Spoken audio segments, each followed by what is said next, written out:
Hey guys, it's Bob from Fascinature. Welcome to episode 2 of my favorite series. This is something I'm hoping to do into the foreseeable future. Basically what I do is ask on social media for the community to share with me their favorite finds from the past week, and I'm looking to share the community's finds with you. I usually pick like a top 10. Well, that's the plan anyway, to pick a top 10 and give some information about the find, and then promote the individual's social media, or if they have a YouTube channel or a website or a special conservation or charitable cause, anything like that, I would like to promote and really just show you guys the finds that I think are the neatest around the country. So remember to please give me a like if you feel this is valuable or entertaining, and subscribe for more videos like this. Here we go. Let's kick it off with Brandon Eargle's find of a timber rattlesnake near Denton, North Carolina. Here's what he had to say. We were just cruising along trying to find a timber and scarlet kings. We had seen both in this particular spot in the past, so we knew we stood a good decent chance, but we didn't find anything the whole night. Well, on the way out, we decided to hit one more road, and bam!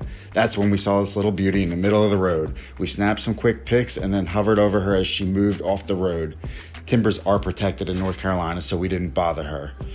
This was a particularly good find for me because it was found above the fall line. I don't find very many Piedmont timbers. Be sure to check out Brandon's social media on Instagram at SnakemanEargle. Let's move southwest to Valverde County, Texas, where Robert Edwards found an awesome Texas alligator lizard. Here's what he had to say. Found in a tree on the side of the road late one night in mid-May. If you look close behind the in-hand shot, you will notice a 40-inch blacktail that I did not see until I returned to the road surface. The blacktail was ignored and stepped over until I returned. To make it worse, another herper held the light as I climbed for the lizards. Good times. You can check out Robert on Facebook at facebook.com/Leps23. Next, let's move down into South Florida, where in Okeechobee County, Florida, Tyler Krotenberg found an eastern diamondback rattlesnake. Here's what he said. The EDB was found in Okeechobee, Florida. Story was that me and my friends had been cruising a dirt road for 8 hours already looking for Florida pine snakes, and had seen only a handful of snakes throughout the day before we rolled up on this yearling eastern diamondback just coming out onto the road.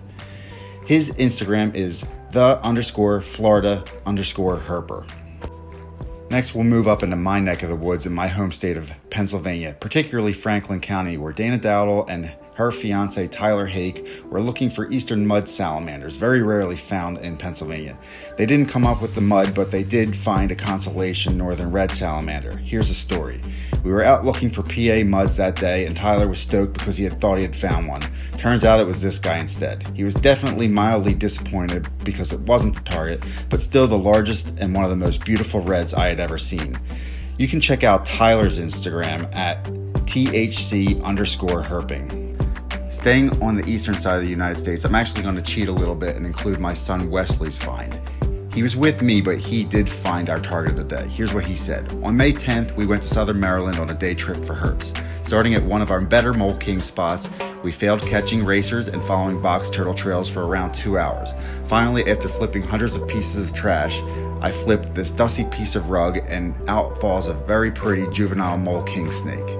You can check out my son Wes's Instagram at WesGotHerps. Moving back down in Texas, I wanted to include this beautiful eastern green toad that JC Aceves found in McMullen County, Texas, and I apologize if I'm not pronouncing last names right. You can check out JC's YouTube channel, Herping with JC. Alright guys, here we go. Little green toad. So cool. Saw several ones around here. There's like 3 or 4 on the road right now. But just beautiful little toads. They're small, not very big, but they're beautiful.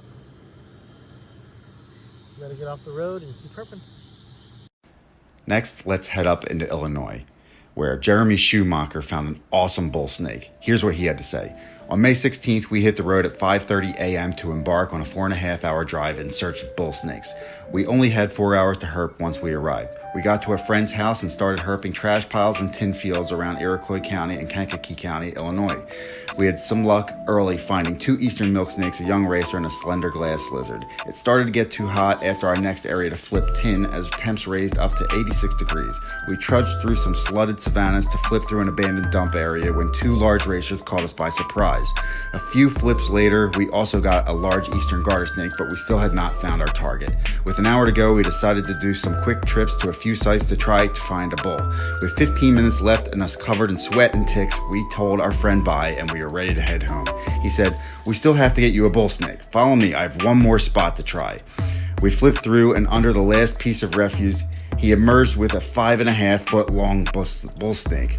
We were beyond excited and more than happy to be an hour late getting home from our 600-mile adventure. Be sure to follow Jeremy at Jeremy Schumacher on Instagram and check the links in the description to make sure you have the spelling correct. Next up is probably one of the most awesome things I have seen, and I promise I'm not being biased because Matt Sullivan is one of my greatest friends. It is just freaking awesome. Just check the pictures. Here's what Matt had to say. "I had a vague hope of finding hellbenders, but I'd not been in the water 30 seconds when I saw one lunge into the water column out of the corner of my eye. I swam over and noticed it had a lamprey stuck to its face, which I thought strange, but wasn't going to pass up the photo op. It took a few seconds before I realized the rest of the lamprey was actually in the hellbender's mouth, and the fish was suctioned to the salamander's face in a desperate attempt to avoid being eaten. The hellbender opened its mouth quickly to readjust its grip, and in that split second the lamprey let go, was sucked into the hellbender's mouth, but managed to escape through the back of its gills and swam off." Be sure to check out Matt's Instagram at formerly homeless photographer and check out his website 9milesnorth.com.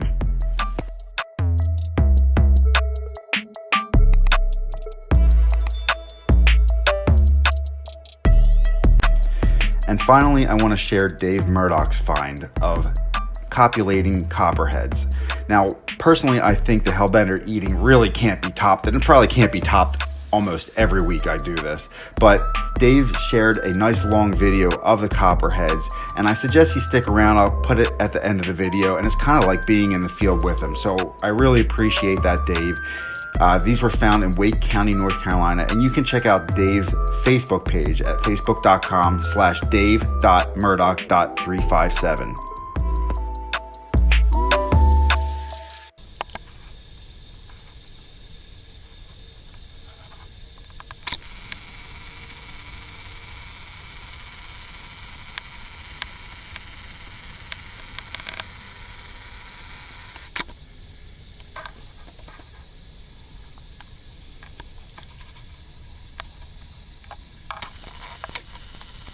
May 16th, about 1 o'clock.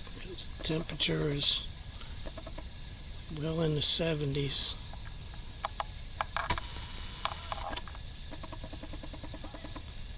Maybe 75.